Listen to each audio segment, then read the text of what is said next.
مصر منعت السفينه دي من الدخول وقالت لهم عندكم محدش يدخل المياه الاقليميه المصريه. يا مصر بتعمليها ازاي؟ طبعا مش بتكلم عن حلاوه استقبال المنتخب ولا عن اللي بيحصل في العالمين، انا بكلمك عن حدث مهم جدا مصر اتصدرت ليه وقدرت انها تاخد قرار مهم جدا. في سفينه اتمنعت من دخول مصر. طب ليه؟ يعني ليه عملوا كده؟ السفينه دي مثلا حربيه؟ لا، هي سفينه سياحيه، ولكن السفينه دي اسمها سكارلت ليدي. السفينه دي كان عليها ركاب تابعين لمؤسسه بتنظم حفلات وحاجات كده اسمها اتلانتس ايفنتس. المؤسسه دي بتعمل حفلات للجماعه الالوان الريمبو. طبعا كلنا عارفين ان الناس دول بره مهتمين بيهم، بيعملوا لهم حفلات، بيعملوا لهم ايفنتات وبشكل عادي جدا.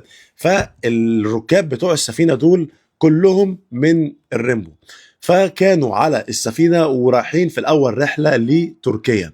تركيا اول ما عرفت ان السفينه دي تابعه للمؤسسه دي وان الركاب اللي عليها بتنظم لهم حفله لجماعه اللي هم بتوع الفخر والحاجات دي كلها، فتركيا قدرت انها تمنعهم من دخول المياه الاقليميه التركيه، وحذرتهم ان هم يدخلوا علشان هيتم ان هم ترحيلهم مره تانية، وهيتمنعوا اساسا من ان هم يدخلوا ومش هياخدوا اشاره او موافقه بالدخول.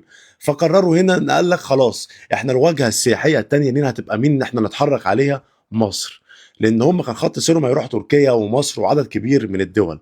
فلما قرروا بعدها ان هم يروحوا مصر كانوا حاجزين وقتها رحلات داخليه، على كلامهم هم ان هم حاجزين 1200 رحله داخليه ل 1200 راكب. يعني كانوا عايزين كمان ينزلوا الشوارع في مصر ويمشوا في شوارع اسكندريه وشوارع القاهره والمعز والحسين، ويتمشوا في وسط الناس بالاعلام بتاعتهم عادي جدا، باللبس بتاعهم اللي هو هيكون صعب ان احنا نتقبله. وانا بتكلم هنا عن لبس الرجاله اكتر من لبس الستات. يعني احنا بنشوف ناس كتير من السياح بيكونوا لابسين لبس يعني مختلف عن العادات والتقاليد بتاعتنا، ولكن بيمشوا عادي في الشوارع. ولكن بقى انا عايزك تتخيل ان الرجاله هيبقوا لابسين ايه، اللي هم الالوان، وهيتحركوا في شوارع مصر.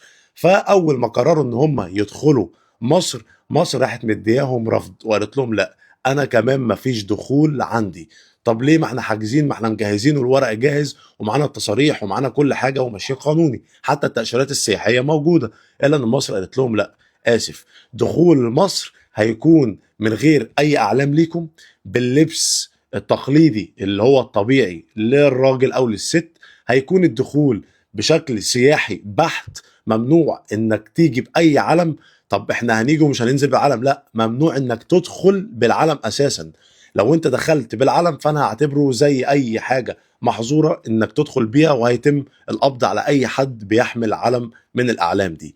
فمصر هنا اديتهم قرار بالرفض، الا ان سكارلت ليدي السفينه دي والمالك بتاعها والمالك لاتلانتس ايفنتس اللي هو بينظم الحفلات دي طالع قلب الدنيا وعمال يهاجم مصر وتركيا ويقول لك انتوا في رجعيه وفي تفكير وفي معرفش ايه، واحنا حاسين بالاسف وشايفين ان اللي بتعملوه ده تعنت.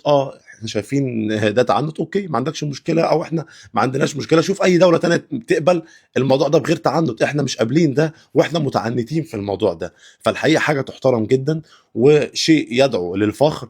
مصر وتركيا خدوا قرار محترم جدا في الموضوع ده، الا ان لحد دلوقتي مش عارفين ان السفينه دي هتروح فين بعد كده. فالسؤال ليك انت بقى، تتوقع السفينه دي اول وجهه ممكن تروح لها هتكون فين؟